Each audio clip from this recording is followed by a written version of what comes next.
Hey guys, and welcome back to another episode of Federico Talks Watches. Man, it's been a while.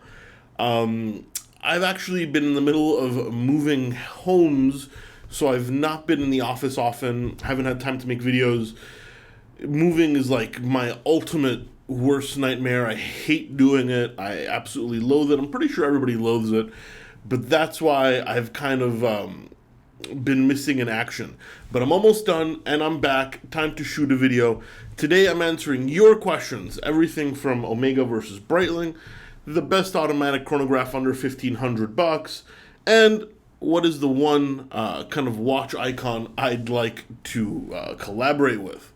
All that and more in today's Q&A. Now, of course, before we get started, customary wristwatch check. I am wearing my Habring, I don't know really how to pronounce it, Messina Lab Deadbeat Seconds. Actually a little loose right now. I guess my wrist was a little swelled up when I was outside. Absolutely love this watch. And of course, a few new watches on DelReyWatch.com. We just got in a couple of Gevril Tribecas, the Paul Newman homage watch that you guys seem to love because we're always selling out of them as soon as they come in. So if you're looking for a Tribeca, go snag one on our site. An Omega Speedmaster Professional Hesselite, the just discontinued model with the big box with all the accoutrements. And a Rolex Submariner 116610 box and papers in fantastic shape. All that and more at DelReyWatch.com, a link in the description below. So anyway, guys, these are the questions you asked. You asked them on my Instagram account. That's at Federico Talks Watches. When you see the Q&A picture pop up, you can ask your question there. If the Q&A picture is there, unfortunately I get a lot of DMs, so I'm not ignoring you, but I kind of am. Just too many people to reply to. So when you see the picture, ask your questions. And we're going to get into it right now. The first one is Matthew Scher. He says, "Hey Fed, please keep up the great work." Thank you, Matthew.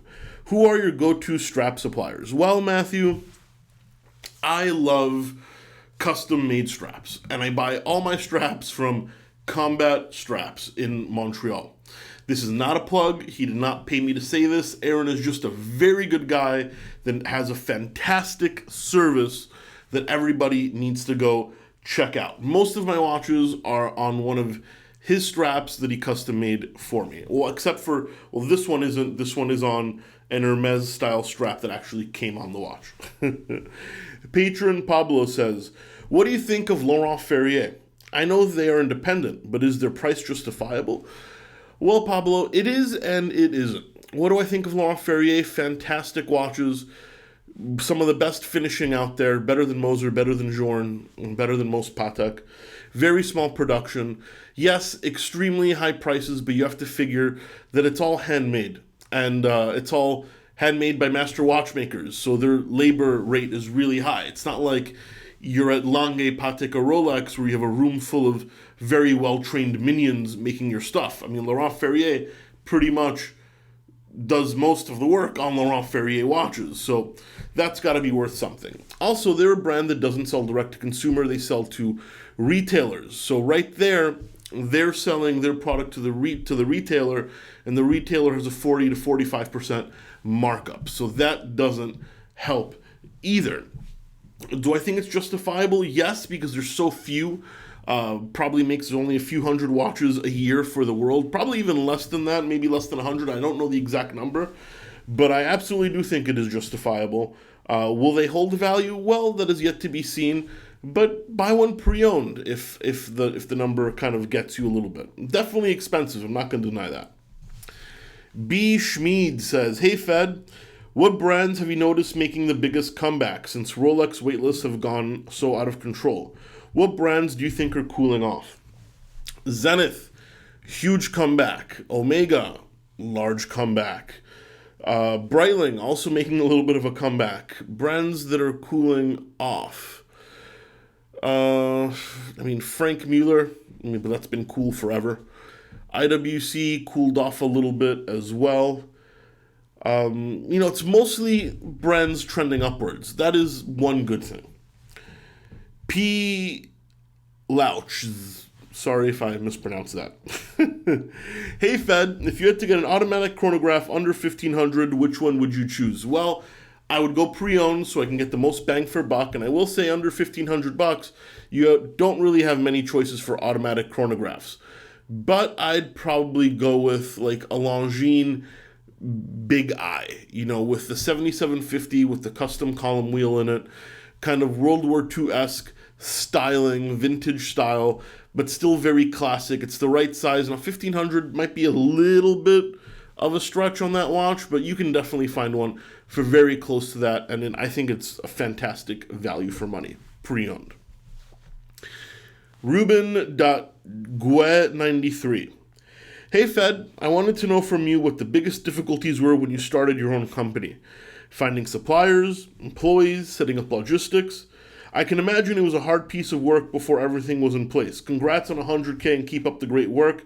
Greetings from Switzerland. Ruben, you were very kind. The hardest thing was pretty much doing everything. I mean, I have my partner John P, who does all the stuff I'm bad at. So he does all like the tax stuff, the technology stuff, the HR stuff. I focused on the watches. But the beginning where I wasn't focusing on the watches, where we were all wearing many hats and we had to do everything from, figure out payment processing, not PayPal, but credit card payment processing, put in anti-money laundering plans for our bank, kind of figuring out our jeweler's insurance, finding office space. It's all this stuff that isn't watch related that was the hardest part. And to this day, I hate doing it, but thankfully I'm in a position now where I have a team and I don't really have to mess around with too many things that aren't related to watches. It's good to be the boss. Fran K says, Hey Fed, congrats on 100K. Thank you so much. Do you think there is an optimal/manageable number of watches in a collection so that you can truly enjoy all your pieces? I think it's different for everybody, but I think it's better to have too little than too many. Right now, my collection is a little on the large side. At about 12 pieces, I'm starting to kind of ignore some watches. I think kind of the best number is 6, almost one for every day of the week. I can get away with up to 10, but anything past that is just excessive, and I am kind of getting there. I think 5 is a great number because you can still aspire to buy a couple pieces down the line, but now with the amount of pieces I have, I almost don't want to buy anything because it feels wasteful. So I think 5 to 7 is the right number, personally at least. Jess841, if you could do a collab or interview with anyone from the watch world, this could be an independent watchmaker, content writer, or a well-known collector/company president, brand ambassador, fellow YouTuber. Who would it be? Well, there's a few. Horologically speaking, watchmaker, the late, great Roger Dubuis. I love his brand. I got my start kind of working with his brand. Fantastic watches, finally starting to be appreciated. As far as company president, well, he's not a company president, but Keith Rosen, the ex-wholesale director of Piaget, and my boss, my ex-boss. I just loved working with him, so would love to interview him on camera, get his view, as well as Rudy Albers from Wempe, another old boss of mine. Would love to get him on camera, but both very busy men. As far as famous collectors, Charlie Sheen. I got to meet Charlie Sheen while working at Wempe in New York. A very interesting character, very, very funny, just like you think he's going to be. Big Patek guy. Charlie, that was a good, hour we spent together. I had a lot of fun. I'm sure he doesn't remember me, or I don't think he would remember me, but I certainly remember that interaction. It was a ton of fun. Last but not least, solid gold spring bars. Hey Fed, used Breitling and Omega divers seem to be great values. They absolutely are. But which one is actually the better dive watch? Thanks for your great content. Nothing against Breitling. I think they make a very tough dive watch, particularly their cases. But I think Omega is the one to go. In-house coaxial movements, ceramic bezels, classic kind of Seamaster design, which is hard to argue with. Hold value pretty decently as well, about or less than half the price of a Submariner. I don't know. It's pretty hard to beat the Omega Seamaster in the dive watch realm. I think Breitling's great, but I associate them more with aviation and chronographs. So I'd go with Omega Seamaster is probably, I don't know about the better watch, definitely the most iconic watch, but I do probably think it edges out on quality probably as well. Anyway, guys, that's it for today. Please give this video a thumbs up if you enjoyed it. It really does help. And don't forget to subscribe so you don't miss any more content. Videos will be up and coming in a regular schedule very soon. Thank you so much, and I'll catch you in the next one. Take care.